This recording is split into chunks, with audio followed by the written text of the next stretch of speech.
Hello and welcome to my fifth in a series on leftism and climate change. My name is Max Reynolds. I'm the author of The Revolutionary Renaissance, a study on the dialectical evolution of totalitarian thought. You can find more of my work on my website, maxreynolds.com.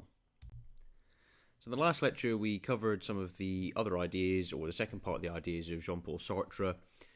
He'd originally made the criticism of Marx and Engels that not enough emphasis had been placed on training people into the dialectical methodology and the historicist view of looking at the world, and that this had contributed ultimately to the reasons why people hadn't partaken in the revolution. So seeking to resolve this, Sartre develops or adds to the conceptual framework and understanding. He develops a number of additional concepts, things like anti-praxis. He develops the idea of scarcity and how these are attached to essentially erroneous offshoots of the dialectic, because as far as Sartre is concerned, the dialectic permeates all life and all existence.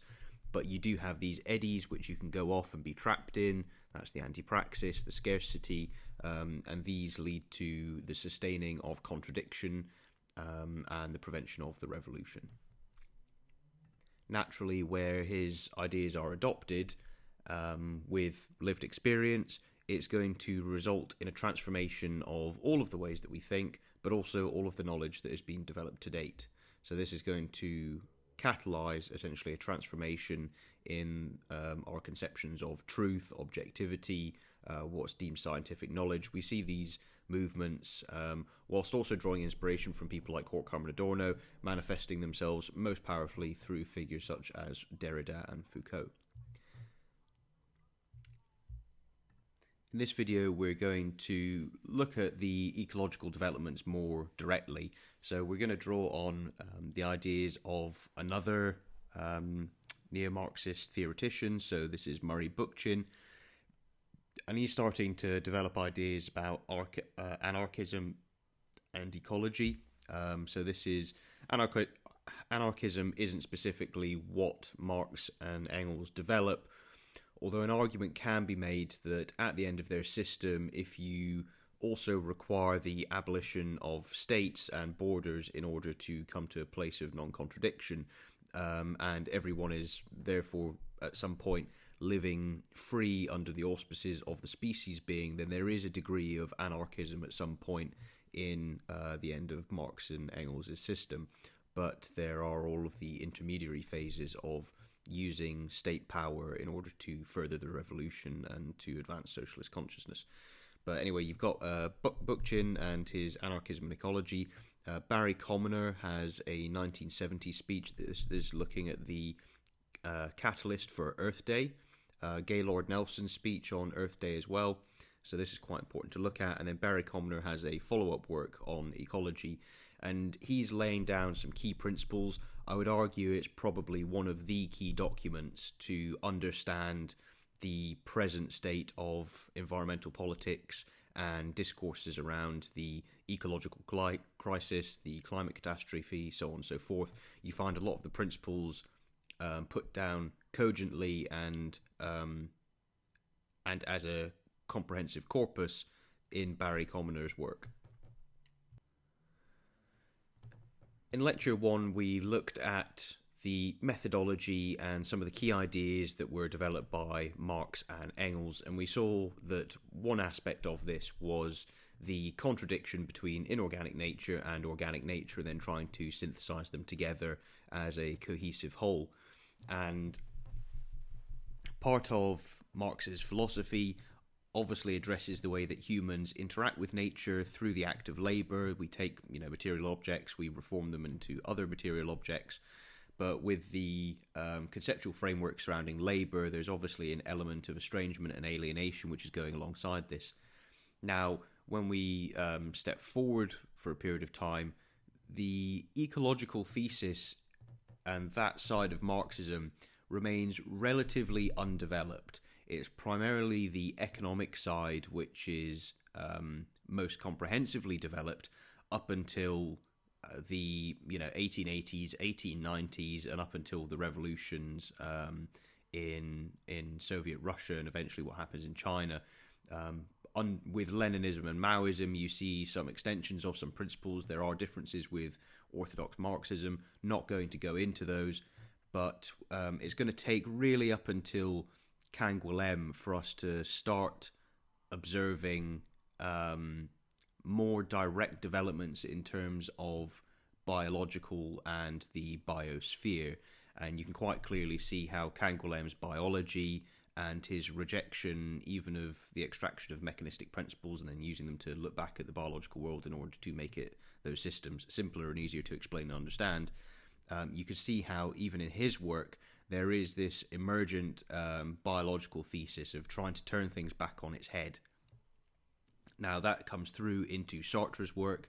You can quite clearly see the influence of Canguilhem on Sartre, even though Sartre is also interested by the work of people such as Nietzsche, and Nietzsche taking a more individualist and a more perspectivist. Naturally, you're drilling down the view of reality and rules and the things around you down to an individual level. So it's always going to be each organism has, or each person has their own unique perspective, and then literature is obviously a very clear exposition of one person's view or experiences or their emotional state. So you've got all of these threads coming together and being developed, but again, there's not really a comprehensive movement which is looking at developing an ecological thesis.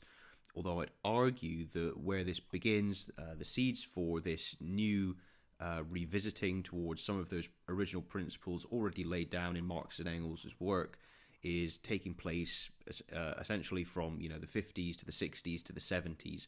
And it's going to be the run-up to Earth Day and these key figures who are really going to lay the groundwork for what we are currently experiencing in terms of the environmentalist movement, specifically the leftist iteration and political doctrine surrounding said movement.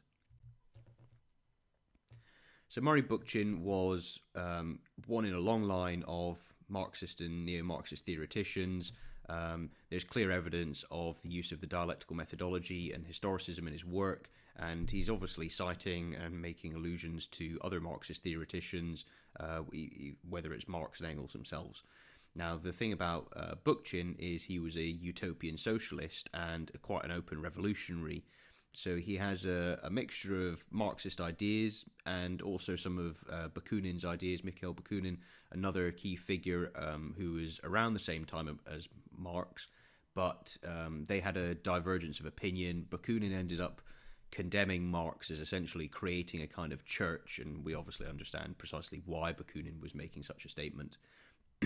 But the idea that he's that Bookchin is a utopian socialist is quite important because it's going to reveal a bit of the connection that lies between the ecological movement and the environment and a lot of the discourses around the environment. And the key principle in opposition to the utopian is the anti-utopian.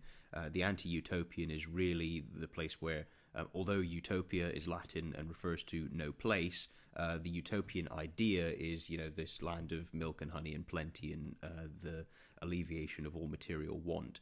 But the polar opposite of that is suffering and essentially the world as it is in some sense today, although a degradation therefrom. So what you'll find in a lot of the ecological writings or thinkers is there's this real thesis and statement of essentially humanity's suicide by its own hand, that it's destroying the world, it's raping and pillaging Gaia, any kind of human activity which causes a blemish upon the surface of the earth and disturbs its natural order is some kind of persecution which is causing irreparable or severe harm to the world.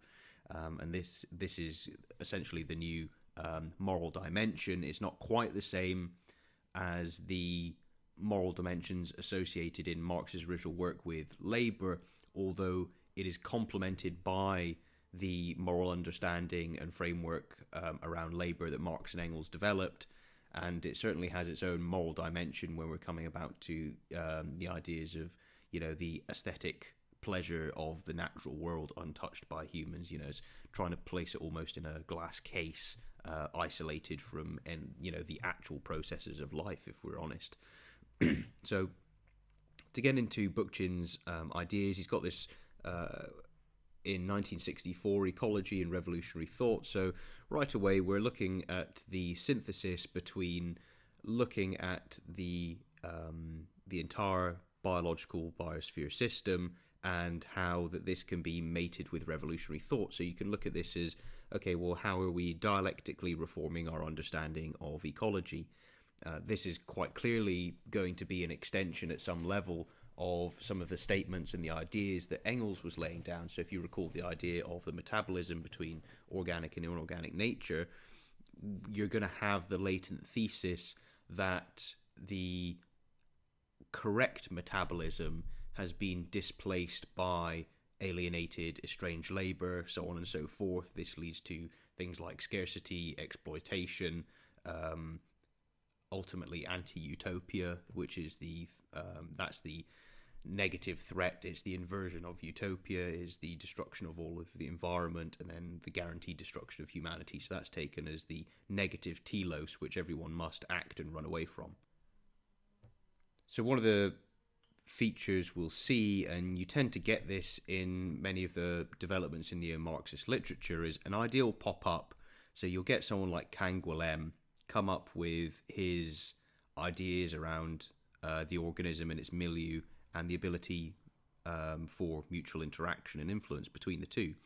And you'll have him develop his ideas comprehensively using someone like Descartes.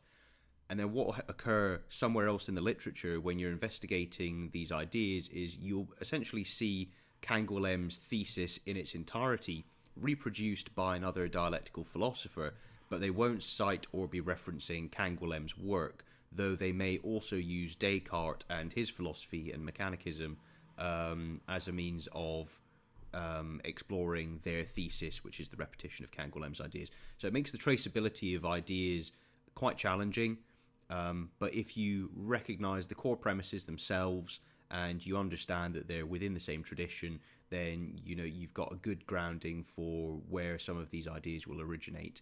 And for example, here you've got Ernst Haeckel being referred to. Obviously, the terminology of inorganic and organic was very popular during the 19th century, but you can see how that when you tease out some of these quotes, they're essentially exploring the same theses on the same premises as that of Engels, but it's using a different person to take a slightly different angle on it. Ultimately, however, is going to be directed towards the same goal of overturning capitalism and so on and so forth, and rejecting private property. So total relations of the animal both to its inorganic and to its organic environment. So that's just, again, reiterating the fact that biological organisms, there's a milieu around them, there's an interaction between the two. But there's the notion that there's a kind of a human parasitism which acts in contradiction to the sovereignty of nature over man.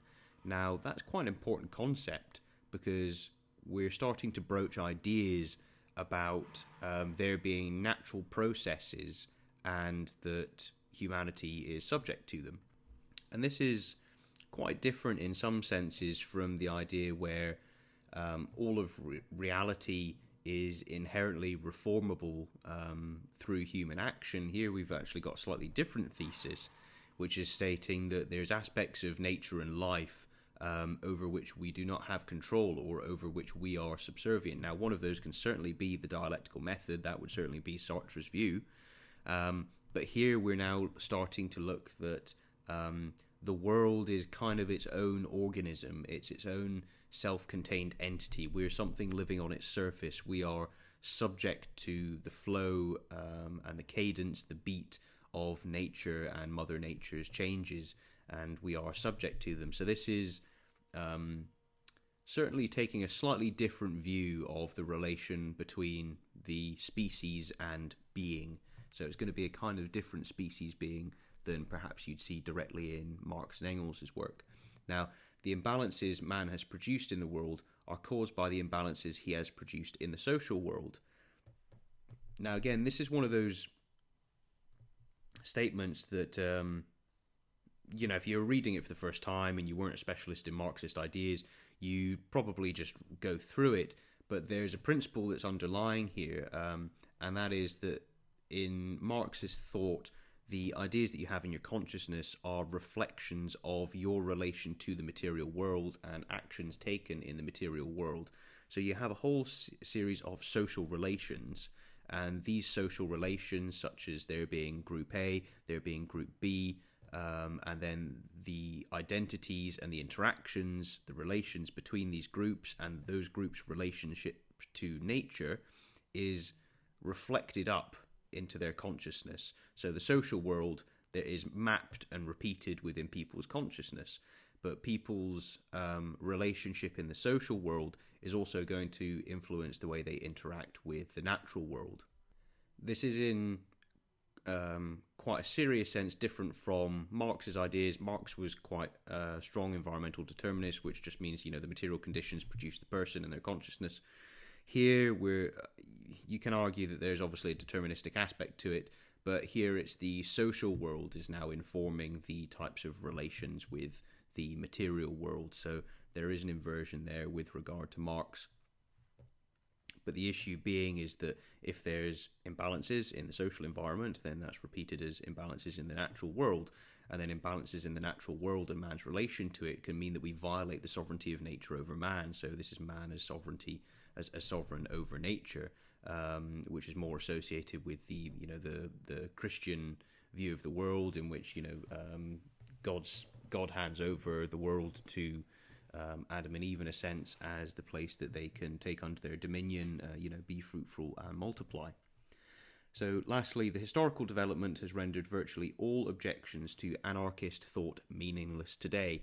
So this is, again, something very typical that you'll read within any figure in the Marxist tradition, which is that irrespective of whatever piece of evidence or thought you can produce, it is nothing in terms of overcoming the anarchist thought that we have today. So all objections are meaningless, and this is simply a rhetorical game, which is to try and present the idea. Of course, it's not going to be with any serious citations, it's just an assertion, so it's recognizing it's just the person's subjective opinion, that all the historical developments up to date have made it impossible to deny the truth of Bookchin's thought. So you've got to look at him as this kind of prophet. And then alongside this, you'll also get the arguments that the threats are existential. So you've got the negative telos, that's the anti-utopian, the destruction.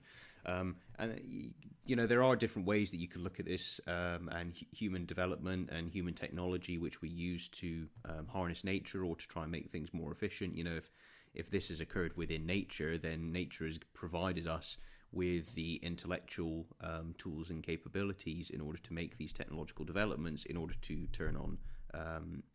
turn to nature and to harness it to our advantage.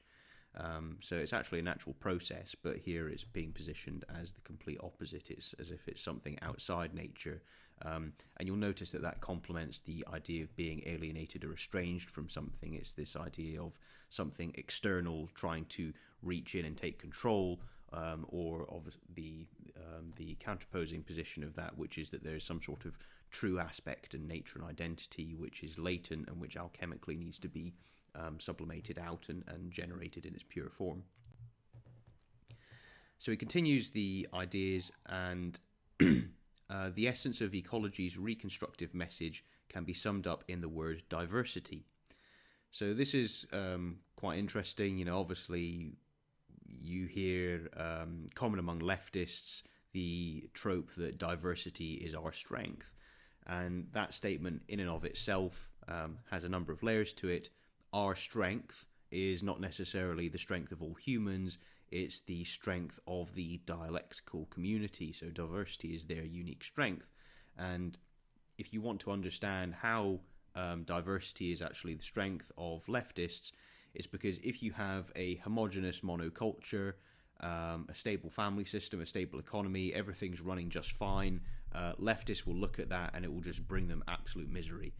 So what you need to do is to turn all of those things that are functioning and nice, and you need to upend them and ruin them, and that will be what makes them happy. So if you have a homogenous community, what you want to do is seed into it different communities, because they're going to have moral systems and ideas which are going to be naturally distinct. If it's people that the community have previously done harm against, then all the better, because that can be used as an emotional crutch against the existing culture and the group. You have multiple levels of this, because at this point, diversity is the deliberate introduction of contradictions. So I know, whilst we were looking through Sartre's ideas and a lot of Marx and Engels' ideas in the first video, it's important to remember that whether contradiction is introduced or not is depending on whether it serves the goals of the leftists. So if you have that homogenous culture, if you've got a stable religion, stable family structure, you're going to want to introduce diversity in order to create the contradictions which break apart the thing that they dislike. And then the counterposing position is that you have the system which is developed so it's highly organized and coherent with itself, and which through that and has also the dialectical process of removing contradictions. So you attack and you split apart and you break apart the thing that you're trying to destroy. Defeat in detail is that kind of Napoleonic doctrine. You separate people and then you concentrate your forces against parts of the other forces, and you try and destroy them individually when you can marshal the maximum of your strength and they can only marshal piecemeal parts of their strength, whilst at the same time you're also developing the more coherent and cohesive. So you're trying to create new categories and then unite people across those. But of course, you're always going to be using victimhood and things like this to advance this. But anyway, a bit of a digression. The more fracturing that you can introduce, the more you can destabilize the system and the people within it psychologically, because you're looking to psychologically manipulate the people. But ultimately, when you break people down, society down, you render them down into more and more primitive and emotional blocks, that's going to serve as the raw material which can then be dialectically reformed. The people can be encouraged to then partake in praxis and making use of dialectical knowledge and understanding historicist ideas of the world, and they see their personal sense of meaning through lived experience bolted into this process. But here in Bookchin, we mainly see the positive aspect of diversity being advanced, and it's essentially the idea that diversity is in and of itself a good thing. So this isn't the kind of diversity between different positions in a social hierarchy. It's the bringing together of contradictions. Once you get the contradictions, whether they're knowledge, culture, individuals from different communities, once you bring them into close enough proximity so that they're interacting with one another, so that they have a physical relation with one another, you can start to then dialectically synthesize them. So diversity here is always a positive, because it's part of the dialectical process of breaking down society and then reforming it in the image of dialecticians and their various cognitive fantasies about how society should be organized and what human nature should look like depending on their fancy. So diversity brings variety, stability. Diversity leads to progress, wholeness, equity. We've got all these themes of coming together from the many into the one, from diversity into totality.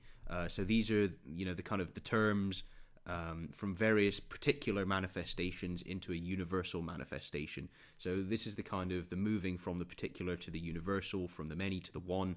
These are very useful terms and ideas for understanding how leftists generally think, and you can understand how diversification is only a stage really within this process, because ultimately you'll know now with the dialectical form of reason that diversification is just one of the steps towards the resolution of all contradictions. You're moving from from small totalities to larger and larger totalities, and then eventually there's the monad, which is governing everything. So in we have essentially a kind of a union between ecological and the left libertarian, so that's the anarchistic aspects. And one of the theses that you get is that technology and its development is in and of itself a problem. And again, this is bizarre because you have these are issuances from human intellect and investigation and ingenuity, so it's really coming from ultimately something which is contained and provided for within nature and within the laws of being. But when you come to the view of technology, because we've got some of that conceptual framework carried over from Marx and from other people within that tradition, you see that technological development and our interaction with nature, that induces scarcity. But the real theme that we're going to start to see come through from Bookchin and others is the idea of pollution. We're going to see this idea become substantially more developed. And I mean, this is interesting because you even get the rejection of nuclear energy. And that to me is quite interesting. So I trained as a chemist. Nuclear energy, it obviously has its issues in terms of safety. When reactions go runaway and you burn too much uranium-235, you cause too much fission, and you can't get rid of the heat fast enough. That's where you're always going to have your problems. That's kind of like the things that happened when, whenever some of the experimental piles during the 1940s, if they had a meltdown, or when you have later problems at places like 3 Mile Island or Chernobyl, there is a bit of an irony that it was actually Marxist ideas and morality which were governing the deceit and the incompetence at Chernobyl. But they're not obviously going to mention how Marxist ideas contributed to, and the Marxist moral system contributed to the issues at Chernobyl. But what you are going to see is a general rejection of the nuclear solution, and this is in spite of the fact that nuclear, whilst it produces waste which is highly radioactive, you can seal it and keep it away. So you can entomb it and basically leave it there for the rest of time, and it's not going to be an issue. Whereas you're going to be able to generate a considerable amount of energy, which is basically CO2 free. So that's a great way of getting energy whilst not having much of an impact on the environment, obviously safety concerns notwithstanding. But instead, we're going to see more of an emphasis on things like wind, heat pumps, solar, and hydro. They don't have the speed of ramp up as you do in nuclear, but these are going to be the things that are favoured because they're more harmonious with the view of nature. And it's seen that this is with the right technology that the true human potential is going to be realised. And you certainly get this thread of a return to nature taking place. And so the reason I say neo-Rousseauian is because Rousseau has this idea of kind of small communities embedded in nature, not necessarily all people clustering into a capital city and things like this. It's there's this romantic view of how we can live in the world and do our own farming and have successful communities, and there is an idyllic aspect to that, and there are some benefits to those kind of communities and the sizes of those communities because the people's character.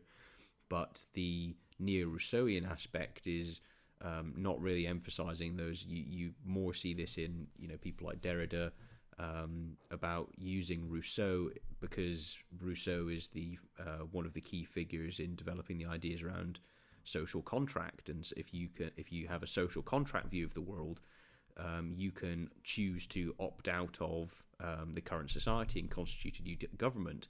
That was a Rousseauian idea, but under the post-structuralists, this idea is expanded quite considerably, and you can have a social contract as it pertains to things like knowledge, things like truth, the idea of what it is to be a human. You can opt out of these and then create social contracts around new conceptions and new ways to organise society.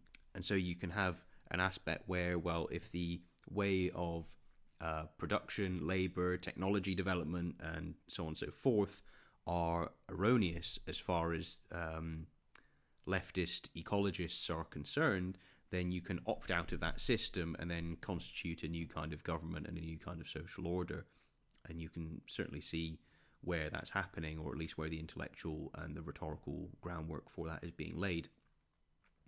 So if you're going to realise utopian goals, you'd think that the integration of highly advanced technology with ecology would be required. But it depends on who you're reading, whether they're kind of anti-technological or whether they see technology as being something which can be used to serve utopian principles. And that's certainly going to be one of Bookchin's ideas. So even though there's a kind of a neo-Rousseauian aspect, which is to return to nature and to constitute a new social contract with the political community and their relationship to nature, he's going to see technology as an important part of making that transition and realizing his utopian goals. So whilst you will get some people who reject pollution and technological innovation because it leads to pollution, there is at least here the idea that all of these things can be reformed into a positive aspect of themselves and brought to bear and develop the utopian society.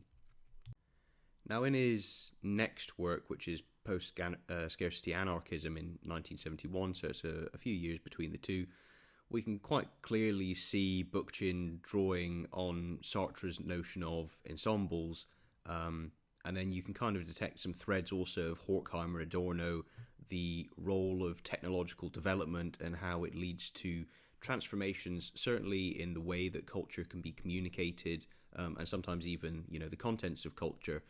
We see these threads coming through in Murray Bookchin, and then Bookchin's also going to be mating those with his ecological principles and his more kind of anarchistic thought. So we became alienated from nature. Our technology and environment became totally inanimate, totally synthetic, a purely inorganic physical milieu that promoted the de-animization of man and his thought. Now, this is obviously, a great statement because it's combining so many of the principles that we've already been looking at. We've got the alienation from nature, so this is straight back to Marx and tied to the form of reason. We can see the issuances from the form of reason, so this is the technology.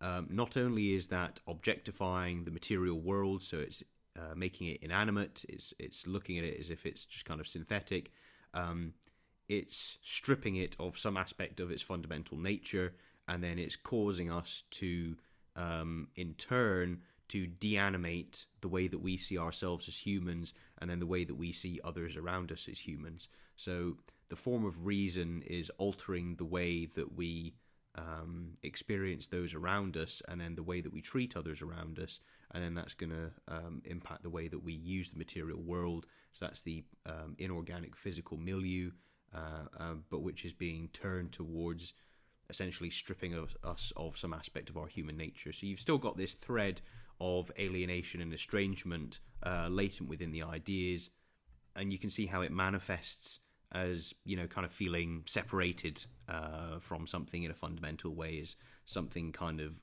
something really intrinsic, core, something essential that's lost, being the alienation. So the attempt of bourgeois society to control and exploit its environment, natural as well as social, has devastating consequences. Volumes have been written on the pollution of the atmosphere and waterways, on the destruction of tree cover and soil, and on toxic materials in foods and liquids. Even more threatening in their final results are the pollution and destruction of the very ecology required for a complex organism like man. So again, we're seeing how this erroneous mindset and this alienation from nature, this alienation and estrangement of our social relations, which is reflected in the way that we treat and are related to nature, is leading us to develop technologies which poison the earth that we grow our food in, that poisons the water that we drink, the air we breathe. It results in the diminution and the degradation of we as humans, and is inherently harmful. So there's this kind of suicidal aspect which is manifesting itself because of our alienation from nature. And even as complex and as technologically advanced and sophisticated as we humans are, there is a lack of vision of it, there's a lack of recognition, and we're basically stumbling into this problem repeatedly. Now, in addition to this, we've got Barry Commoner and some of his initial ideas on ecology. And he was writing this partially off the back of Rachel Carson's 1962 book, The Silent Spring.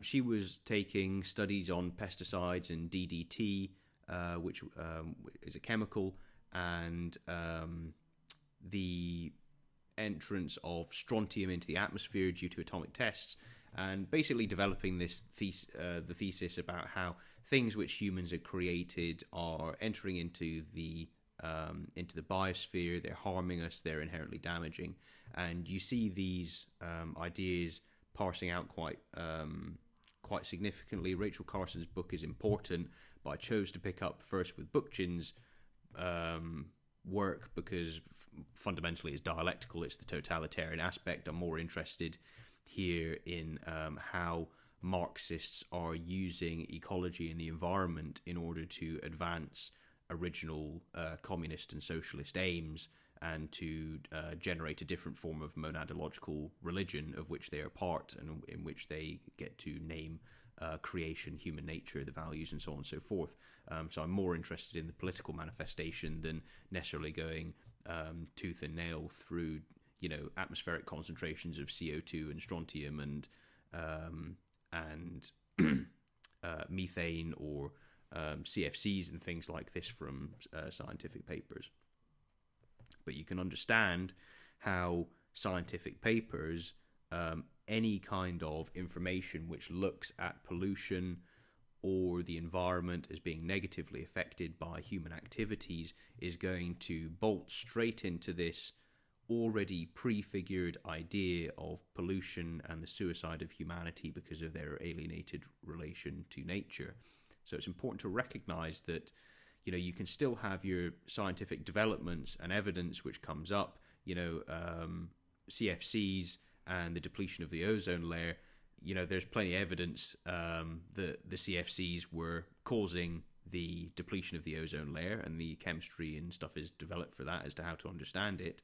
And of course, once CFCs were regulated, then the hole in the ozone layer started to clear up. The Chinese eventually started making CFCs or one of the derivatives again, and then the hole started, it stopped repairing or started to degrade again, and then those got cancelled, and then you could see the hole start to heal again. So it's fairly obvious that the atmospheric chemistry of CFCs has a great impact on ozone layer protection and depletion. So no one's arguing those issues, but it's just the recognition that when the scientific and other developments are being made and measurements are being made, is that you have a political group who are going to use that information, and particularly here we're going to have people who use that information in order to try and advance and use virtuous intent and genuine human issues which need to be resolved, but looking to use these as an alternative route to the establishment of totalitarianism. And this is what I was talking about one or two videos ago, about how you've got different levels of moral complexity, and one of the highest levels of moral complexity is deceit. So when you're using good in order to do evil, it's using good in a very nefarious and certain way to try and do damage or to obtain control. And here you can use genuine scientific developments, but bolt it into a system which is ultimately designed to deliver totalitarianism, and which can then be used to control people's reproduction, or whether you need to kill people because you've got some sort of view of the world being persecuted by humans. But back to the topic at hand. So Barry Commoner, he delivers a speech. This is in the 1970s, or I believe in 1970 itself. He introduces a host of speakers. One of them happens to be Murray Bookchin. Obviously, we've just gone through some of his ideas, so we understand what it means when you're inviting someone like Bookchin to come and speak at one of your conferences. If he's going to be one of the influential theoreticians, we understand the backlog of the ideas, the methodologies, the intellectual tradition, the utopian aspects that he's going to bring in. And we're obviously going to see Barry Commoner having kind of common totalitarian themes, so we'll see those parsed out. So he says in this speech, the environmental teachings which are being held on thousands of campuses are both the chief evidence of the origins of the movement and, in my opinion, the main force which will determine its future. So all that's being said there is nothing that I haven't already actually parsed out in my book, The Revolutionary Renaissance, which is that when it comes to dialecticians and the way that they make their intellectual developments and the various dialectical creations that they have within their academic disciplines and areas is it begins within the university. You need to have people who've got the time to spend coming up with these fantasies and ideas which are detached from reality, which don't need to reject to conform to experiment and reality, but you come up with these narrative descriptions of the world, and then through courses you can teach these to young students, and then they will go out into the wider world. Some of them might become academics and repeat the process. Others will, join media or non-for-profit organizations or go into government, and they can share those ideas and the morals culturally. And so what is initially, perhaps only a few ideas developing among a few key dialectical individuals, you end up with, a large impact over time. And here what's key is that most of the teachings are being started within universities, and so that means that you get all of the academics starting to sing from the same hymn sheet, and likewise they influence the students of the following generation, so on and so forth. So from this movement within the academies, the vast movement will surely grow out of them by the youth. So this is always the idea of leftist revolutionaries, is to get the youth on board. And the reason obviously you want the youth on board is because they've got less life experience, they're more impressionable, they have less pattern recognition about continual events and perhaps maps of ways that other people can use and abuse and exploit them, especially when you're naive and things like this. And these are some of the problems of youth. So the idea is to try and radicalize people when they're young. One of the key principles that you would be looking to have the youth adopt is the anti-utopian. So the idea of the end is nigh, the world is going to end, human activity is going to destroy us, we're going to use technology and produce ourselves into scarcity, pollution, extinction, and misery. And obviously once you've accepted those ideas, it has personal meaning for you, so you can have your lived experience of the threat of your own extinction and death, and then you can start to then take part in political action and agitate for transformation based on these ideas. So it's the youth, once they're taught and indoctrinated into the system of the political aspect of the leftist climate change ideas, then you can start to have the political impact downstream. So environmental pollution is not to be regarded as an unfortunate but incidental byproduct of the growth of population, the intensification of production, or of technological process. It is an intrinsic feature of technology.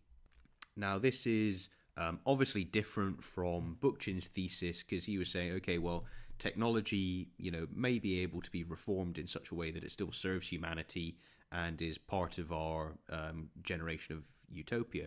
Barry Commoner here is taking a different perspective, that the actual technological development itself is producing pollution. This is so, as it's that kind of idea that the more you advance, the more you progress, the better you're doing, the worse off you are.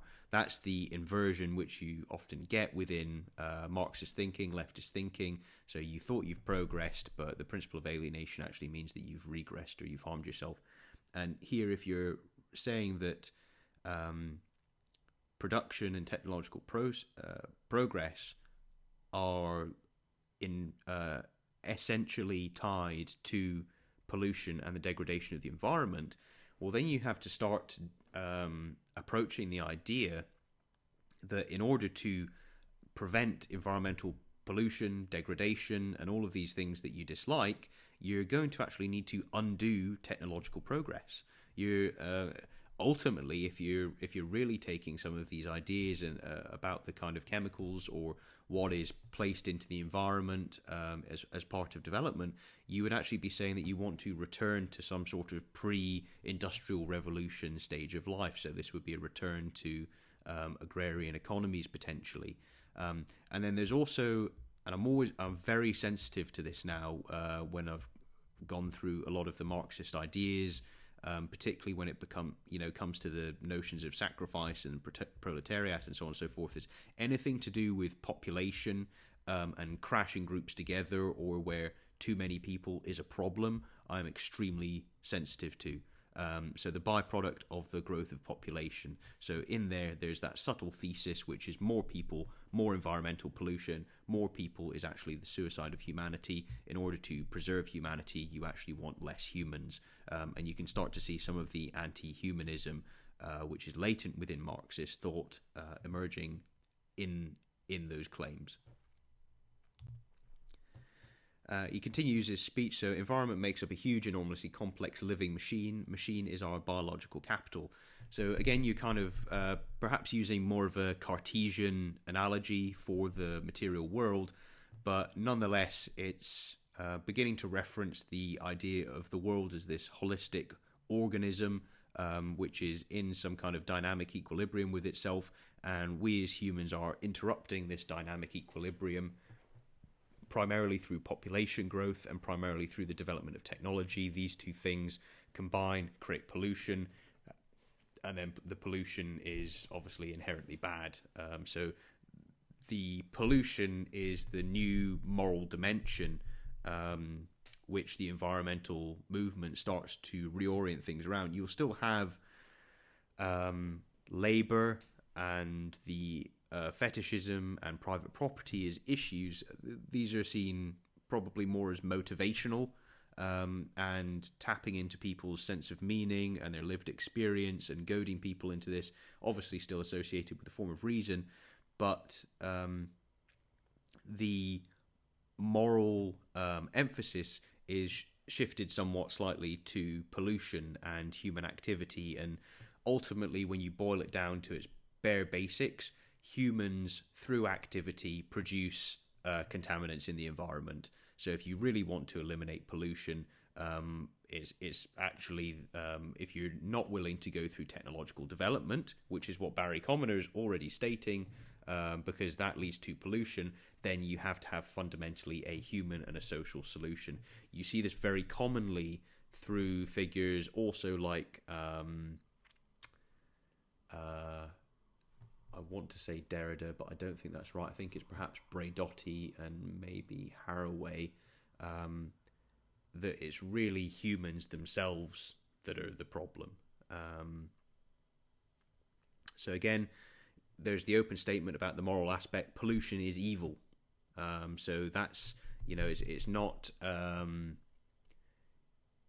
evil underpinned by the violations of deontological ethics that you might find in the Ten Commandments or the Eightfold Path if you happen to be Buddhist.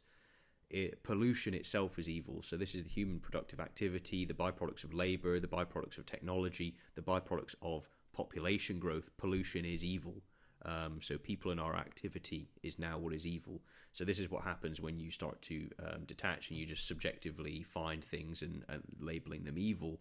Is you're going to significantly reform subjectively people's morals and then the things that they react to and the things that they see are as being egregious actions.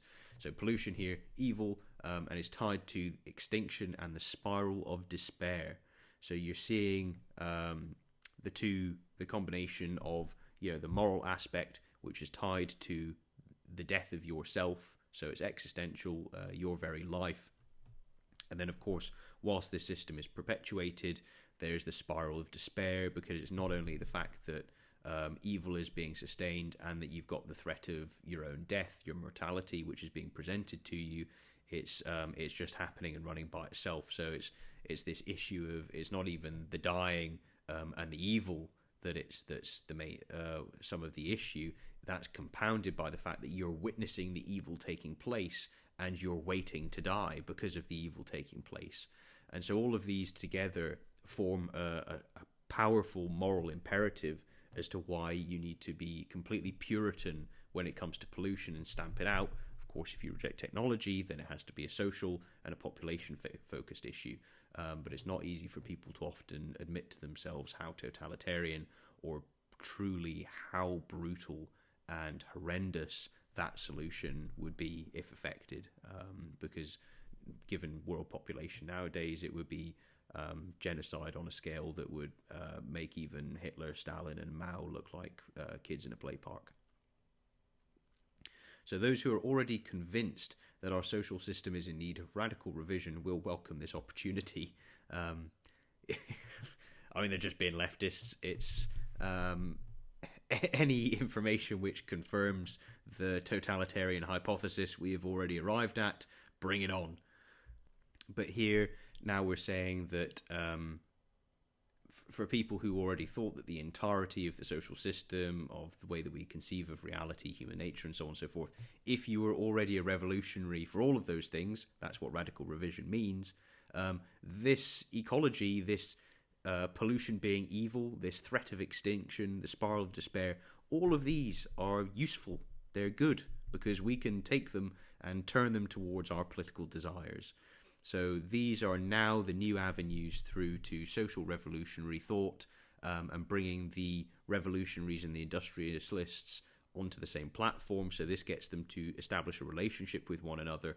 Ultimately is to try and get the thought which has been developed within those academic institutions into the heads of industrialists, to change their behavior, to change their theories, to change their praxis, to adopt the dialectical methodology, to accept the idea that human nature is inherently reformable, that private property is a problem. And so what you're going to see with these ideas is a steady shift, if not outright, towards communism. And there's an important definition of communism we'll probably explore later on, but through its fascist iteration. So communism is in reality the ownership or the possession of the material world by the species being. You can see that how that flows from the monad at the end of Marx's system is the species united with nature, so there's no individual owning property. It's not even individual collectives owning property. The idea that property can be owned is in and of itself a bourgeois fantasy. It's a problem. It's an alienation. The species existing on the world and then conducting itself as the species is the communist system. You can go through state ownership as one of the proletarian phases in the run-up to that, but that's because you need a mediator to strip the old society of its property before you're kind of moving into the species being iteration of the world being for the species. And that certainly could manifest itself as fascism, and so that would be, state, private business as one of the union as one of the stepping stones forward. Anyway, I digress again. So there's still the idea that society ought to be organised, and if you're taking this opinion, you're not. If you're saying that society ought to be organised, well, you either have one vote in that organisation as under a democratic system, or you have less than those votes by getting rid of that system and implementing something else which is more authoritarian. Of course, every authoritarian, every totalitarian wants to make sure that they get all of the votes for themselves, and they can organise society in their image for what they think is right. And so there's a number of principles which he elaborates on. So that it's important to declare the emergency. Why is it important to declare the emergency? Because when you declare the emergency, typically what happens is the standard or the status quo, the normal operation of conducting business, is suspended and special measures can be implemented. So declaring the emergency is tied to the delimitation of sovereign power in order to affect the desires that you have and to impose them on all the way. So if you're going to organise society, declaring the emergency helps you to delimit your power so you can ensure that other people must obey your ideas. Scientific experts, that obviously feeds into information, providing it confirms the eco-apocalypticism, and funding should be directed towards those people. It's also important to recognise that science is not necessarily the physical sciences. Dialectical methodology is labelled as a science by the dialecticians, and that's because it systematises the thought, it structures your cognition, and then the way you regulate your cognition, so that's your metacognition, that's seen as scientists. So whenever you're seeing words like scientific experts, it's important to hold the awareness that you've got the pragmatism of the language. You can have the same word, but you can have multiple meanings. That's the bedrock of Derrida's philosophy, but just, be conscious of it. And then you get other kind of things like greening of all unused private property. Again, this is saying that if there is private property, then people need to be forced to grow certain things on it. Who's going to pay for it? Who cares? They'll work it out when they get there. That's what happens with the leftism. Reject oil extraction. So of course that's really important, because if you're going to reject oil extraction, you're rejecting the primary type of fuel which all of our economy runs on. So everything is going to become drastically more expensive. You're going to need to replace the entire transport system. They're modest, if we can give them that. And of course, crises equal opportunity. So we've already seen that. And then there's the narrative of survival. So this is all about extinction. This is overcoming evil, so on and so forth. So Gaylord Nelson and Ecology. So this was again tied to coming off the back of Rachel Carson's book Silent Spring. He was a conservationist, and certainly after Earth Day, this was a catalyst for a series of acts in America. So this was, legislation came off the back of this. And in terms of, releasing toxic materials into the environment, it's kind of like the same principle as littering, I suppose. And it's not right to just throw your rubbish and litter onto the street. If you've purchased something and it's your property, then you take care of the bad aspects of it itself. And so there is that element of dealing with pollution, which I agree with, because if you're going to release toxic chemicals into nature and then harm and damage people, then that's not good. I think that's a moral failing, and I think that if you've generated the product, then you've got some responsibility to offset it, but not in the way that the totalitarians view things, because for them it's just a crux in order to do that and the control aspect, but it's primarily about power, control, and dominating other people. So when we come to Gaylord Nelson, Earth Day, April 22nd, 1970, to the typical eye, that date will mean nothing. It's actually Lenin's birthday. So that's just a nice little bit of trivia for you there. Earth Day, April 22nd, every year has been on Lenin's birthday. And of course we see the dialectical principles and the Marxist ideas throughout all of the literature, and in their utterances we can see the totalitarian nature. So we can see that ecology is in a certain sense the celebration and the next phase of the communist revolution. So it's a new environmental movement. There's call for an ecology congress. So this is something you often see if you've read Arendt on origins of totalitarianism. There's this really interesting phenomenon which she spoke about in Totalitarian Nations, which was the creation of parallel structures. And this can be around a single topic, or one of the special values of the community, but you always get parallel structures. In Soviet Russia, they had multiple secret police, whether it was the NKVD, the Cheka, the GPU, and various other organizations who had specific roles. They would always have to fight it out among them about who's got jurisdiction of what, and the power of one group could be reduced or increased relative to others, and there's all this political game making. And you can see with this idea that you need to now make a specific ecology congress. You're creating a parallel legal structure with the American legislature. It's a tiny statement, but with immense ramifications if you seriously think about it. So it's one of the things that you typically see among totalitarians, creation of parallel structures, and that's because it introduces obfuscation, confusion. You can now trip over two groups of people rather than just the one, so it makes it easier to lock people up. And of course, if you can introduce confusion and put people on the back foot, then they're less likely to be confident and defend themselves. So it's clearly a moral project. It wasn't just the ecological stuff. There were speeches or elements of the speech about the Vietnam War and military spending. So you've got the idea of ecology being then tied to imperialism and Western power and military power. Vietnam War was obviously fighting the communists, so there's kind of a moral project there, and depending on what you think about whether you're wanting to prevent communists gaining an additional foothold in the country, but not necessarily going to say or sing America's praises about how the war was conducted or anything. So our goal is a new American ethic that sets new standards for progress, emphasizing human dignity and well-being rather than an endless parade of technology that produces more gadgets, more waste, more pollution.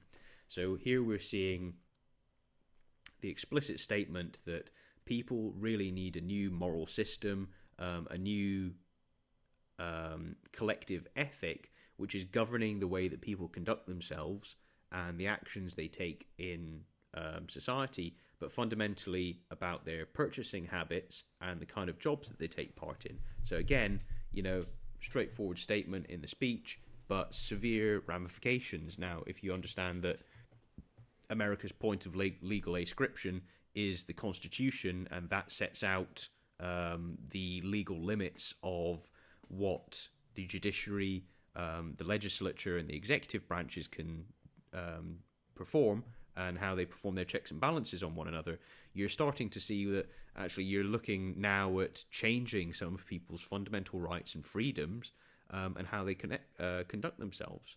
That's all baked in here in the statements, but the statements themselves sound, particularly, nice and, oh, yeah, we could agree with that. We maybe do less of this. But how are you going to force people to do that? And all government knows is force and the application of force. That's what law is. Law is backed up by the end of a gun in the hands of a member paid by the state, which is the policeman. So it's going to require new national policies that quite frankly will interfere with what many have considered their right to use and abuse the air, the water, the land, just because that is what we have always done. So again, simple statements, but what they show is a fundamental inversion and transformation of all of the American system of values and the rights that are afforded to American citizens. Now, I've put the picture here as well, and I think it's quite useful to draw attention to this. So in the front, you've obviously got the American stars and stripes. Now, behind it is really interesting because you've got the same flag in a sense, but it's replaced by red, white, and blue is replaced with green and white. White probably summons up ideas of, purity or the nation. But green is certainly that kind of holistic, ecological color. It represents nature. But instead of the stars, which represent the states, you've got a picture of the world. And what's quite subtle and what is being said, at least in the symbolism of that green flag here on Earth Day, celebrating Lenin's birthday, is a world system united under new ecological principles, which are changing the way that people, changing people's rights, which are changing the ethics which people use to discern what decisions they're going to take, and of course then the powers imparted upon the state in order to effect those transformations and in order to sustain those transformations. So it's quite a serious project when you look at all these things together. And just a useful subtle point on the flag itself. So it's going to be useful to look at some of the socio-economic consequences of neo-Marxist ecology. And we're going to stay with Barry Commoner and one of his other writings. So this is just in the year following the celebration of Lenin's birthday. He's going to come out with a new document called The Closing Circle. We see the recurring premises of the environmental crisis is taken as a given. There's the same critique of modernity. So this is Enlightenment, rationalist thinking, and this has yielded a loss of holistic thinking. So holism is that, it's kind of like the picture on the previous page about, the world as it's this, kind of beautiful self-contained entity which needs to be preserved from humanity. You've got holistic thinking, which is thinking of the whole, So it's kind of Sartrean in that aspect. You're always thinking about the various totalities and then the different levels of totality which connect things, which things can be nested in. Whereas modernity, which was kind of we can take as perhaps everything between Descartes and Marx, was emphasizing, or Descartes and Hegel, probably more appropriate, was emphasizing the existence of contradictions through reason. So that's the non-holism. So we are parts of the totality, but oriented toward wealth generation. So this is, we've got our, we are a totality. We're nested in various totalities, but we're oriented towards the wrong goal. The wealth generation orientation is inducing us to produce pollution, so on and so forth. So capitalism is antithetical to nature for those reasons we've already discussed. And he's got the same idea about the superiority of nature to humanity. So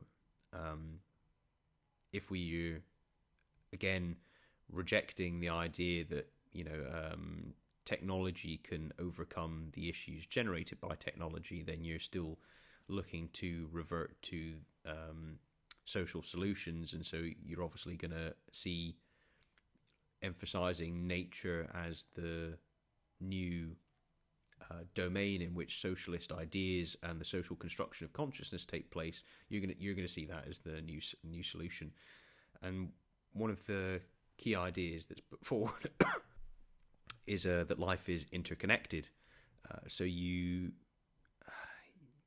One of the ideas is that if you've got chaotic movements in life, it can produce die-offs. That's just a feature of nature, unfortunately. For example, when I was writing, a book, I'd be sitting in a chair, and then one summer there'd be, or a few summers in a row, when I was at home, there would be a tree, and all these moths would eventually come, and they would strip the tree completely bare, and they would eat the whole thing. It was quite remarkable. And then one year, in fact, this year just gone, there were no moths that came and ate the tree.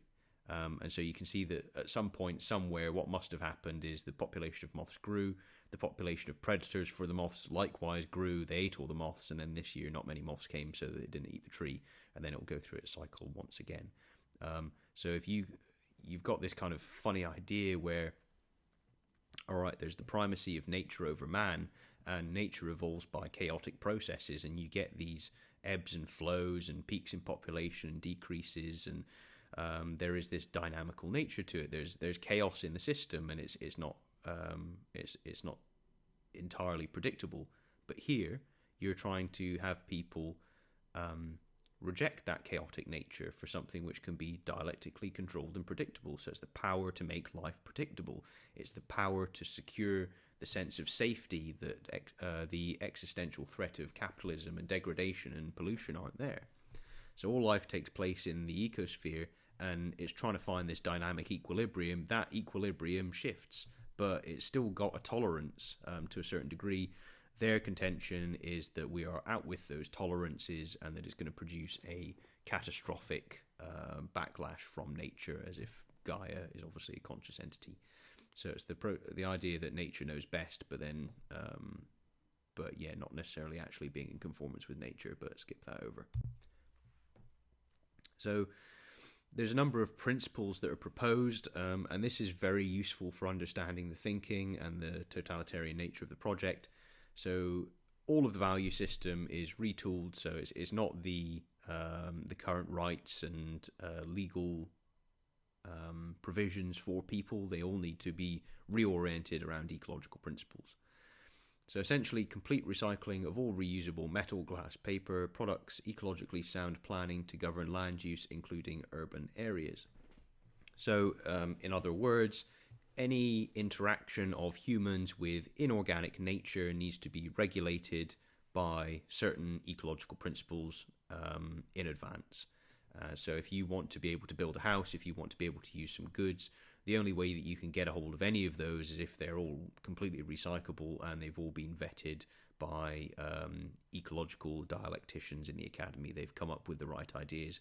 We're going to use this scoring point system, blah, blah, blah, blah, blah. Not that they've ever run a business and made something succeed by themselves, but they're gonna tell you what your value systems are and what values you need to in order to judge things. So present productive technologies need to be redesigned to conform as closely as possible to ecological requirements, and most of the present industrial, agriculture and transportation enterprises reorganized in accordance with these new designs. So again, it sounds fairly straightforward. But this is the entire reorganization of all human development which has taken place since the Industrial Revolution, and which has given us all of the technological and scientific advancements which have improved our lives, which have decreased mortality rates, which have given us medicines, which have given us, people are, of all the things, I'm not, I'd miss dentists if we had to get rid of dentists, because as soon as you got a toothache or a problem, you want to get to a dentist, they're there to help you. But here, you've got absolutely everything needs to be completely reformed. You need to reform all of reality in conformation with certain ecological principles. And of course, Barry Commoner and people like him are going to bestow upon themselves the mantle and the authority to do as such. Now, the important thing to also recognize is that if you're going to reorganize all of reality in accordance with the principles that academics have basically pulled out of their consciousness, one day when they're sitting at their desk, is that if you're going to affect this, you're going to need to use immense power to ensure that everybody is going to be doing the exact same thing and singing from the same hymn sheet. In fact, if you're going to try and replace transportation and energy systems and whatever it happens to be in industry with new ecological technologies, these are all going to be more expensive than the cheapest that happens to be available, and that's probably hydrocarbons and petrol and so on and so forth. So the only way you're going to be able to succeed in doing that is by fixing the price through government intervention. Now, you can obviously do that in two ways. You can tax the things that you don't like and you're trying to get rid of, so you overinflate their price, and you punish the person who's trying to live and make their way that way. Or you take their taxes, or you print money, and then you give that as subsidies to the technology you want to prevail. So you're getting people to pay for things that they're not necessarily using. So either way, you're using government intervention, and people are losing money out of their pocket so that these academics can feel good for themselves and obtain power in structuring society. So ultimately, you're actually reducing competition, you're skewing the image of the market, you're skewing the value of products, and so on and so forth. Now, ultimately, you can also see an ecological route to establish an ecological form of fascism. So this would be the complete cooperation between private entities and the state in terms of delivering ecological goals. So this might be refusing to offer certain products or not competing in certain industries in order to meet with ecological considerations. And likewise, you can have the communistic aspect, which is that if everybody becomes a socially constructed entity which holds communistic ecological principles, then you can have a communist system implemented at first at the national level, then potentially the international level. Recall that communism is the possession of the natural world by the species, so it's subtly different from the ideas of fascism. You could technically have, if 10 communists got a hold of all of somehow owning the entire world, and then they essentially divest it to themselves as the species being, that would constitute the world being under communism. So it's a bit of a different idea from what people are commonly familiar with, but that's because most people's understanding of communism is to do with the state and the state ownership of property. But it's important to recognize from Marx and Engels' own writings that communism is dialectical. That stage of communism is a stage of communism, but it's not the final stage of communism. Communism then needs to progress beyond the nation state. So you use the nation state to abolish private property, but then it ultimately is divested to the species being. So where were we? Yeah, of course. So if you're coming to state power and you're going to try and force people to adopt these, and if this was in America, the only way that you're going to get the Yanks to go with the complete opposite of whether it's the Constitution or the Bill of Rights or the legal authority which they have as citizens and as the sovereign of their state, then you're going to need to have a serious marshalling of power, which can ultimately include education. So you change people's ethic, their morals, the way they conceive of themselves in the world and their duty, and you can use this to now govern people's behaviour. So likewise, new investments governed chiefly by ecological considerations rather than conventional economic imperatives. Again, this is, kind of sounds reasonably innocuous as a statement, but it's the idea that it's moving away from the capitalist system, the market with prices governing the way that goods and resources are used, and instead using ecological values which are contrived by academics, and basically the academics are going to define how resources or the world's resources should be used, rather than you taking your money and putting it towards a certain product and essentially saying, okay, well, I value this product, so we need to make more of these. You're actually putting your money into that system. You've got all the different things that you could possibly choose from, and instead of having that system, you're then going to have a bunch of principles where you arbitrarily control what kind of things are outputted from the economy, what kind of buildings are built, what kind of products are generated. So that's the controlled economy. I mean, how close do you want to get to communism? Barry Commoner's pretty damn close. So, of course, this is the reorientation of production and use around new social values. Those social values are obviously underpinned by ecological principles. So the requirement for the rational use of productive capacity, rational social use of productive capacity. So again, the right society, the right people are going to determine what tools are going to get used, what material is going to get converted into other products and goods, and how many get produced. On ecological grounds, it is obvious that we cannot afford unrestrained growth of power production. This is quite remarkable. Again, it's the idea that the growth of electrification and energy cannot be left unrestrained. So you've got this idea,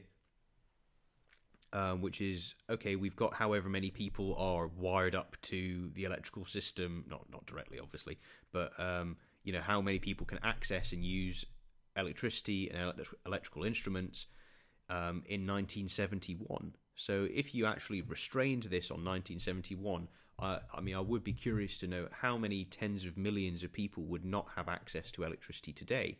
And this is, of course, the left. These are supposed to be the people who love the poor, who are there to help the victims of capitalist society. Sorry, Bob, if you want to get some electricity and it causes pollution, you're actually just going to have to stay in your agrarian economy and just suffer it. Meanwhile, we'll try and tear down as many power plants over in our country as we possibly can, if that makes you feel any better. So it's not the raising up of everybody to a certain level of higher material standard of living.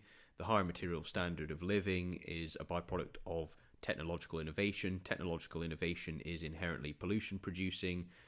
Likewise, the increase in the population is pollution producing. We need to reduce these different things. You won't see the population reduction argument as explicitly made by Barry Commoner, but the premises and the argument is latent, as we know. So the allocation of power to a given productive activity, in turn, would need to be governed by a judgment on the expected social value.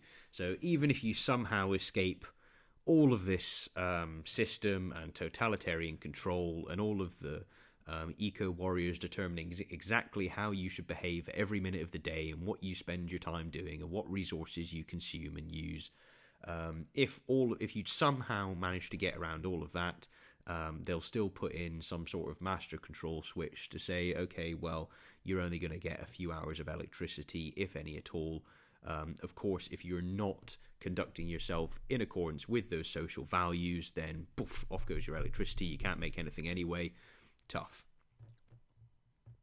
So you're not really governing things by investment anymore and the market allocating where resources should be used. It's new social value systems which are governing human behavior.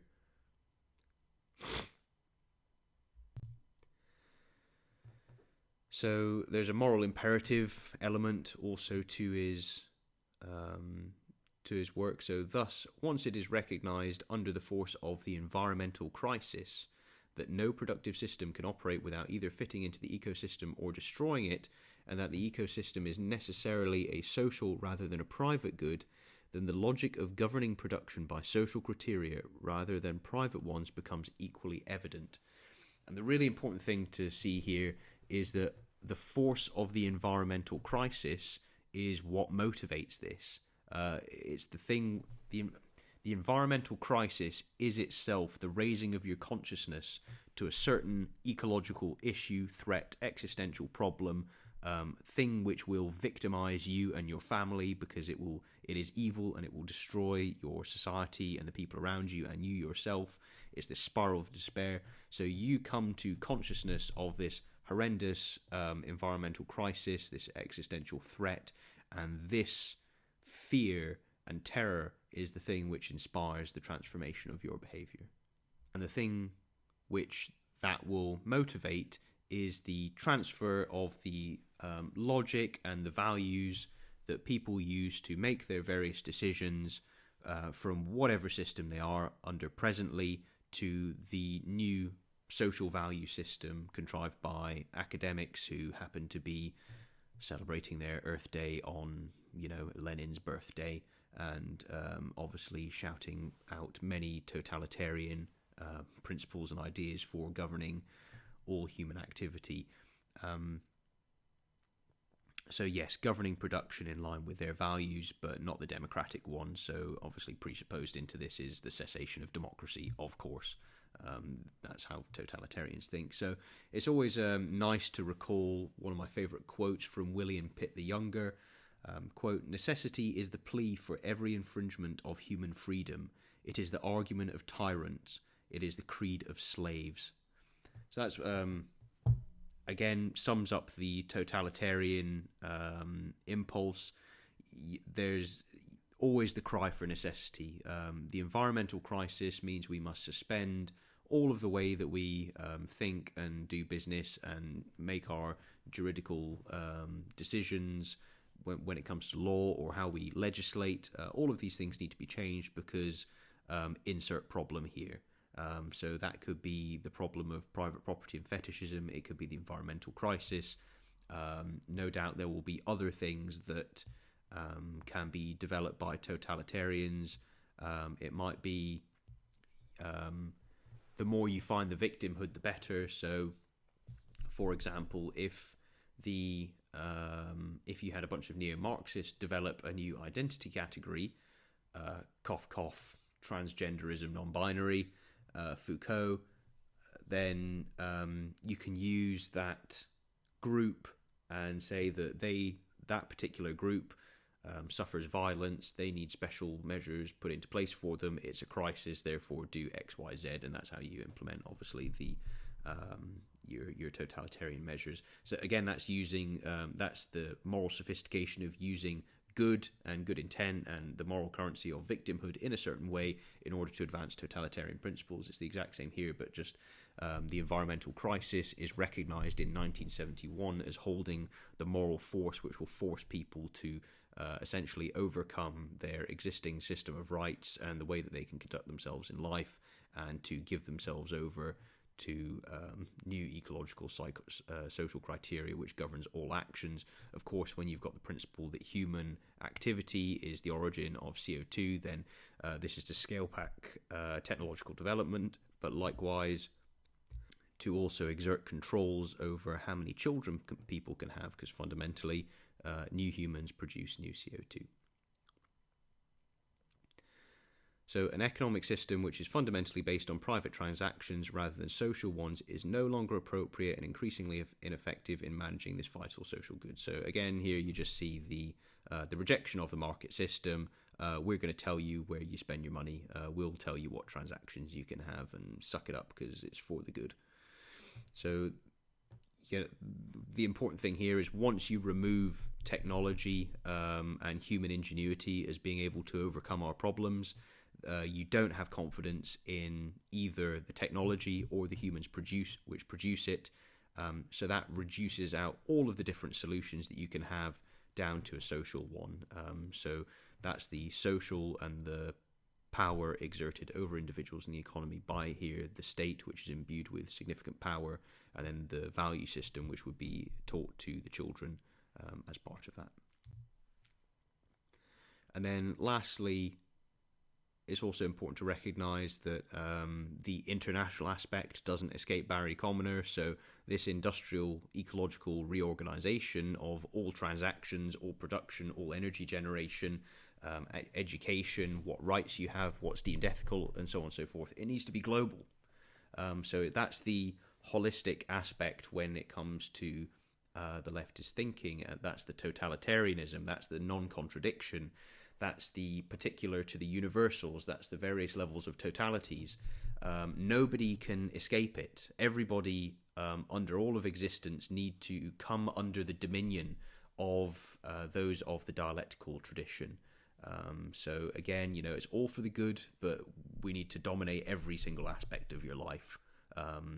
And it needs to be everywhere on the planet. So, unlike people who are defecting from the KGB, if the leftist ecologists are successful, then there's nowhere on the planet to escape to. The entire planet is subsumed under the totalitarian system. So one of the things that means is everything, all human activities need to be reoriented around the goal. So you could recall that if you're under the Marxist system, all of your behaviors, all of the ideas you had, all of the action that you take place in society and the way you conduct yourself is all oriented towards the monad at the end of history. Here you're kind of seeing a bifurcation in the types of fate, if you want to call it that can befall humanity. So the negative telos is, at the end of history, would be the extinction, the evil, the despair, the suicide of humanity at its own hands, whereas you've got the utopian opposite idea, which is, okay, you exert the power to plan and implement all of the so-called good outcomes that ecology is supposed to bring society, and that's going to lead to our highly ordered society where everyone can have maybe some products and some quality of life, but God knows what it's going to look like. And it's really interesting if you go back and compare against Friedrich Hayek's Road to Serfdom, because it's the everything that the totalitarian process promises is that we can plan X and make Y happen, and everything increasingly in life is subsumed in the plan. As the plan doesn't work, you've got to be more totalizing, where it's like, well, you've got to take this other thing that we didn't consider, you've got to take that other thing, and then you've got to move towards still realizing the same goal, but it involves the exertion of more and more power. And that really is the bread and butter of all of the Marxists. It's the same principles that govern Hitler and Mussolini's activity, and here you can see the same being set up, but now under the guise of, well, it's good for the environment. If we need to subdue human activity and get rid of the number of humans that we presently have, well, it's all for the greater good. So, let's do that. Okay, so the form of reason and the value systems change, and it's one of the principles he said was you used advanced nations in the model and then spread it to the rest of the world. So the effort is to implement these ideas primarily in the Western world first, and then to use the technological advancement or the wealth of the Western nations to ensure that other nations have to adopt this system. Again, this is perfectly logical. If you are going to reject the market, you're going to reject private property, people's ability to make their own decisions in their own life. You're going to have to reject the ability for people to compete. So you're going to have to reject the fact that there's going to be other markets out there in the world.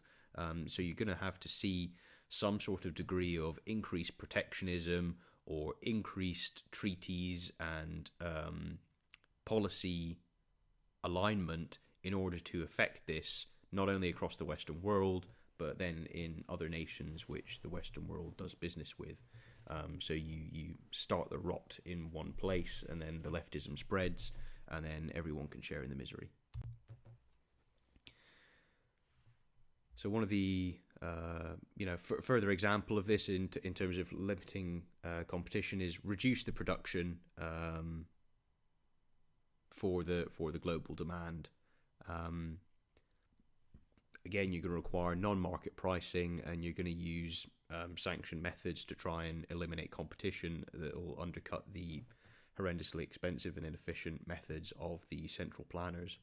So there's a combination of recognizing, okay, well, there are all those other people, and we've still got to be, trying to help them out of poverty, but we've got to try and do so in a way which is ecologically consistent. Now, there's going to be the implicit recognition that not everyone on the planet can have the same level of lifestyle as people in the West, because that would lead to too much pollution. So, ultimately, I would expect this increasing global production to be somewhat mooted. I would expect a lot of scarcity in this kind of system, particularly if it's going to be socially governed.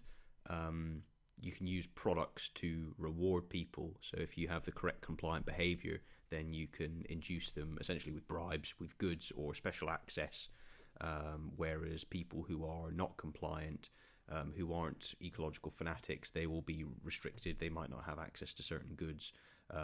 It's that whole thing, the menu that you get to see, and then the products that are on that menu are contingent on your behavior and your consciousness. So if you've got the right behavior, you get to see higher menus. If you're in the right kind of party positions, you get to see higher menus, and you get more luxury and more good and reward. Whereas people who don't, well, they just have to suffer tough. So again, this is also stating to rely on organic materials rather than synthetic. So this would be to turn away from things like plastics and rubbers, and composite materials. Now, of course, that's going to have, you can just pick an area where there's plastics and say, okay, well, what are the consequences of removing this? One of those would be in, for example, food storage. So you go to the shop and you buy, mince or vegetables or whatever it happens to be, and it's sealed within a plastic container. Now, that plastic container could also have been purged with something like nitrogen gas or CO2 in order to remove moisture and bacteria from the environment. And so if you're removing plastic containers, there's the possibility that you can't necessarily purge the environment as effectively with gases, because if you've got a container which is more permeable in terms of its boundaries, you can get flow of air from the outside in and from the in out. So one of the problems that you may have if you get rid of plastic containers is you might find that the lifetime of food and its perishability decreases. So if you're going to get rid of plastic packaging for food, then you might need to have a larger surface area of arable land available in order to create the amount of food that you'll need to make up, because it spoils faster. If you don't really kind of consider the real impacts of the consequences of your thinking, it's easy for these academics to just pontificate about what they think that the world should be organized, but without knowing anything about it. So when it comes to, for example, right, you get rid of the plastics industry as well. Plastics often come from petrochemical sources, so you've got less people using petrochemicals, so the price of what oil is extracted could increase, so that means the price of your fuel goes up. That would also mean that the compounds which are constructed from various hydrocarbon structures used for the synthesis of medicines would go up. So in the future, with all of the ecological principles implemented, I hope that you don't have any illnesses, because it's going to become increasingly expensive. But hey-ho, at least you can save the environment and get rid of oil. So these are the kind of problems when you really have no understanding of what you're talking about, such as people like Barry Commoner. So anyway, you can establish competing industries in nations with those resources. So this is the top-down planning. It would be more ideal to redistribute money away from Western nations to other nations to set up businesses which will compete with Western nations, specifically using the sanctioned green methodologies. So you can subsidize people in other countries in their markets using the money of the people in the West. Again, this is completely natural when you're considering the idea that normally we look at redistribution of wealth within a nation when we're talking about communism, but you've got to remember that there's a higher principle existent, which is the abolition of individual states and borders. So redistribution between countries is something which would be completely favoured. So what you can do is print money and send taxpayers' money to different countries. That's a way of redistributing wealth from your nation to other nations. Okay, so you use... if you return to organic materials, then you're going to use more of nature to protect nature. This is one of those contradictions that you always get in leftist thought, which is not really thinking things through. So there's this idea that technology is a problem, so we want to get rid of technology because technology generates pollution. So you want to use back to more organic materials. Okay, well that means you're going to need to cut down more forests to make more things out of wood. You're going to need to cut down more forests if you're going to replace plastic packaging with paper packaging. So this is the kind of the shooting the self in the foot that you get when you don't really understand that what technology does is it allows us to mitigate our impact on nature. It's imperfect, it still produces pollutants and things like this, but if you try to replace every single piece of packaging that you have with paper, then you're going to need to have a huge volume of energy input in order to reform that paper with adhesives and binders and all these different things in a certain way in order to put packaging around that product. You're also going to need to grow a hell of a lot more trees. So you're going to need to devote a substantial amount of land to growing more trees. Then you've got the problem of food. So you've got, you're trying to run all of the economy and packaging and various other materials with wood, and that's competing now with arable land that you need for food. So it's all these kind of things that once you start controlling the economy, instead of allowing people's prices and the putting down of their paper against what product they desire, the whole thing gets way messier, and the economy is far more complicated than any of these people give it credit for. And if they get in control of it, they're going to ruin things, and people will suffer based on their harebrained ideas. So again, we see more of the return to nature. So that's the input of manual labor. So again, just taking the same principles, get rid of tractors, and imagine that we now need horses and people to drive the plows for goods.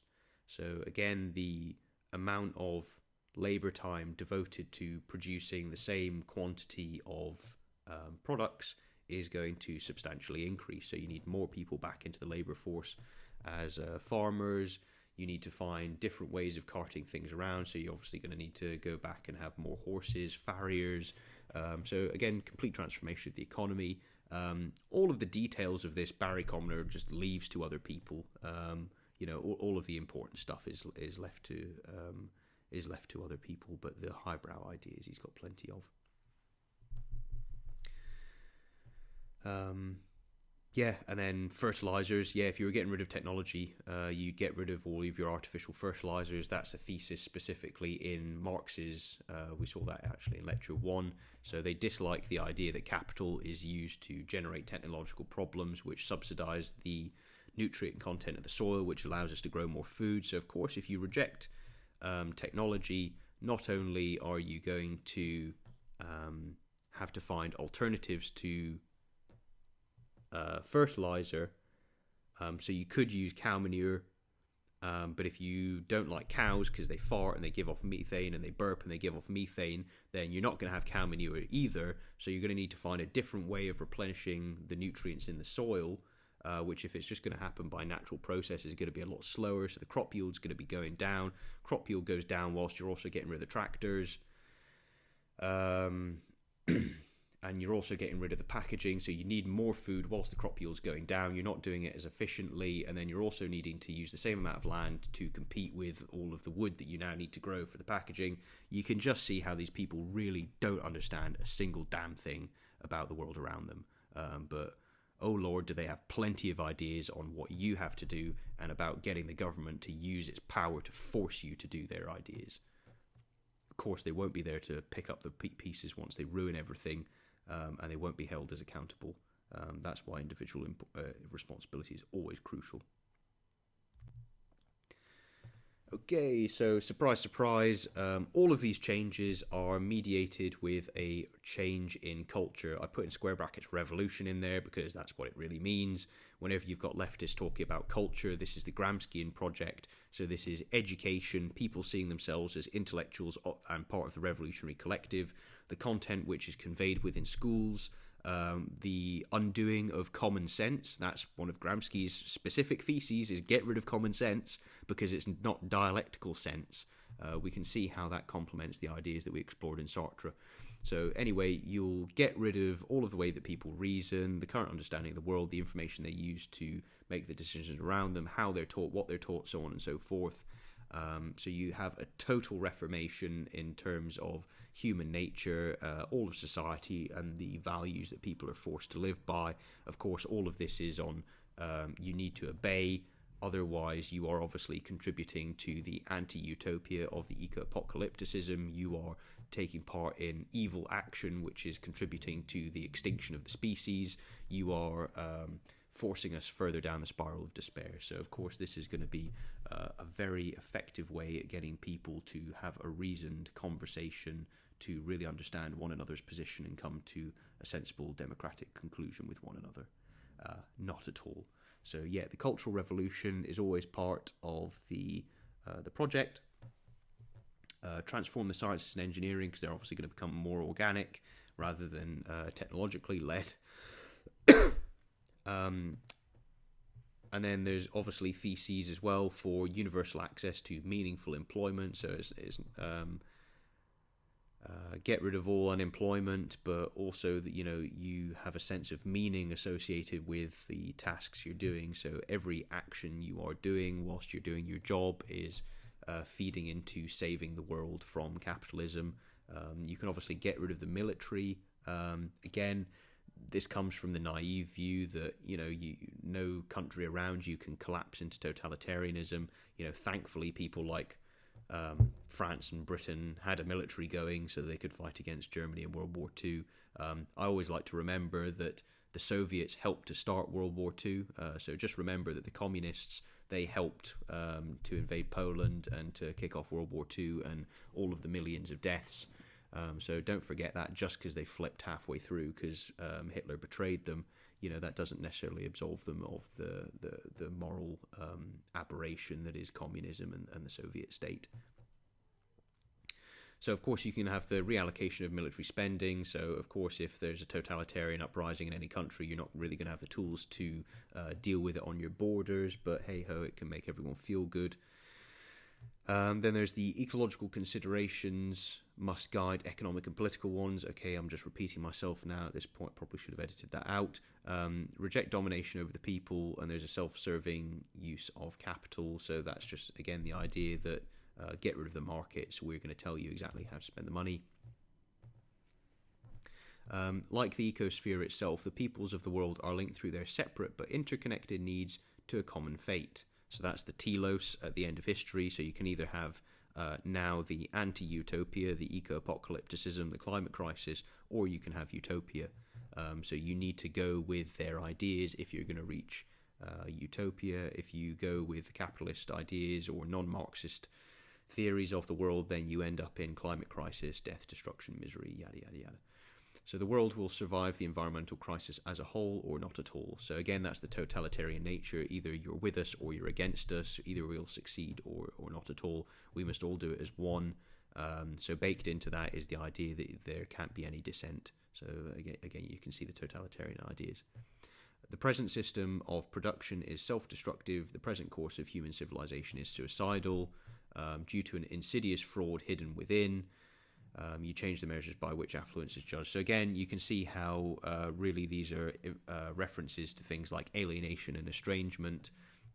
Alienation and estrangement lead to destruction. So you need the dialectical methodology and the dialectical ideas, for which you need to listen to the dialectical wizards, people of the dialectical tradition like Barry Commoner, Murray Bookchin, Karl Marx, or myself, who can decode these things. So ultimately we have two choices. So this is an explicit statement. Rational social organization of the use and distribution of Earth's resource, or a new barbarism. Now, the barbarism that he refers to is eugenics. So this is population planning, controlled breeding, and potentially, once you really start to get into these ideas, if you've departed from the view of the world in which all humans have inherent value, so typically the Judeo-Christian tradition, which is the human being has a soul. You'll see the same in Buddhism, that people have an inherent value. Once you depart from those systems and frameworks, you enter a far more subjective world. Humans don't necessarily have inherent value. Certainly here for totalitarians, the ends justify the means. So if you, as an individual, are creating families or using technology which adds to the pollution, which is the evil, then you might need to be removed. So you can obviously have the preventive aspect. So the preventive aspect would be things like population control, limiting the number of children that people can have, having easy access to birth control and abortion procedures, but ultimately this process can extend itself. If you don't think that people have inherent worth, then you can obviously come to the euthanasia debate, and obviously once you open the door to euthanasia, you've got that principle. It can be extended to multiple other areas, so people for different reasons can be like, hey, well, in fact, if you look at Canada right now, they have some sort of bizarre sadistic system where if you're old, if you're mentally ill, or if you're physically ill, they'll just be like, hey, do you want to maybe just off yourself, you're kind of just lingering and being a bit of a pain in the ass. So that's the way the Canadian state's gone, and that's because they've introduced euthanasia, and it's the disturbing mindset which treats euthanasia as a medical intervention, which is no different from anything else. It doesn't hold any kind of sanctity of human life, and in that case, human life is completely expendable if the political requirements of the day demand it. And you can kind of see. You might not even be surprised, and I wouldn't necessarily be surprised at this stage if you've got a state which has already got abortion. So you can you can have the pill, so you prevent life coming into being. Life comes into being, you destroy that life because you're not an adult yet and you don't want to take that responsibility, so you decide to kill a being instead of allowing it to come into the world. And then you've also got the ideas of euthanasia as well at the end of, obviously notwithstanding incidences of rape and things like this, but anyway, and then at the end you've got instances of euthanasia. Well, the only thing that's missing in the middle really is things like postnatal abortion. Hey, the kid's 2 years old, but I've changed my mind. I wouldn't necessarily be surprised at this point. So you can see how there's the thesis of barbarism, is there. So there's two choices. One is the rational choice, which is everyone obeys and gets on board with the ecologists' values and decisions on how everything in life needs to be structured and all human behavior needs to be conducted. Or, if that fails, we go to barbarism.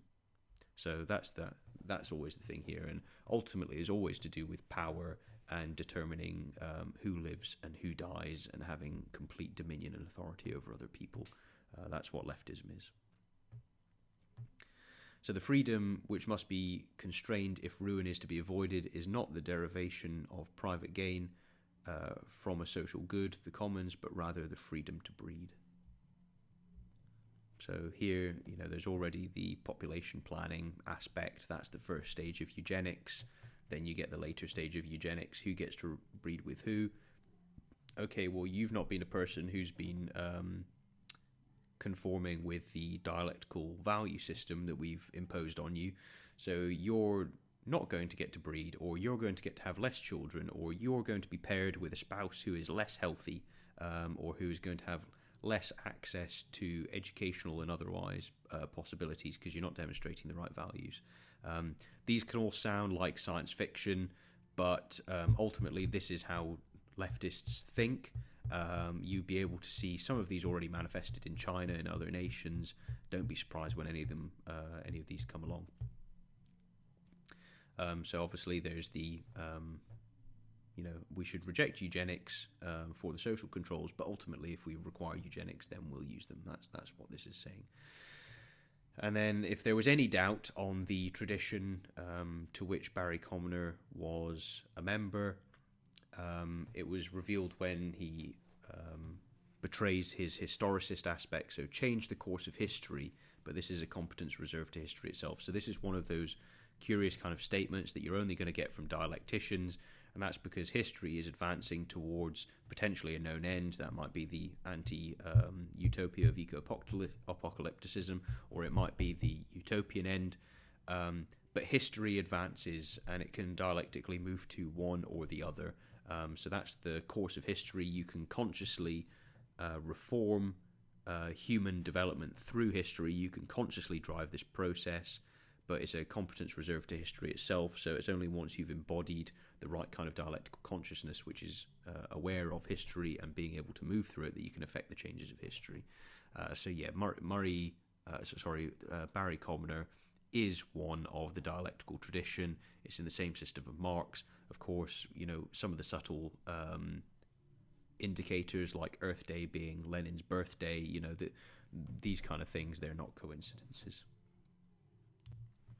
So in summary, the view is broadly that humanity exists in antagonism with nature. It's got an erroneous relationship with nature, and this leads to the generation of essentially the overproduction of people, further exploitation of the environment, the development of technologies which produce pollution.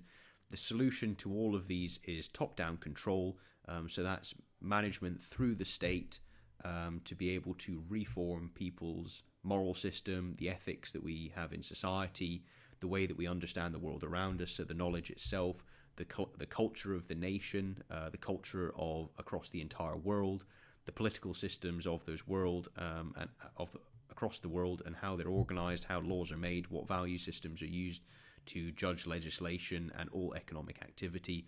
So it's a complete totalization of all of being in line with dialectical principles. So you reject all of the ability of technology and other forms of reason, not really because they're unable to deal with the problem, but because when you're an academic and you're a leftist, you don't like competition. You want to be able to proclaim the very nature of reality in the world and the way that everyone conducts themselves in relation to your proclamations.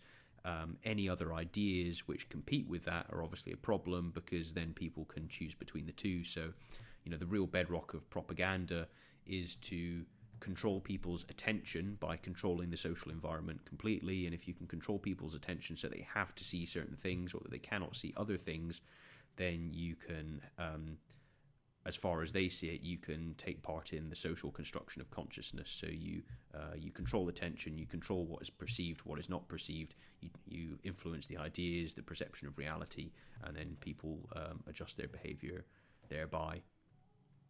So what we've comprehensively covered is a number of the key documents which found the ecological basis for an ecological form of totalitarianism.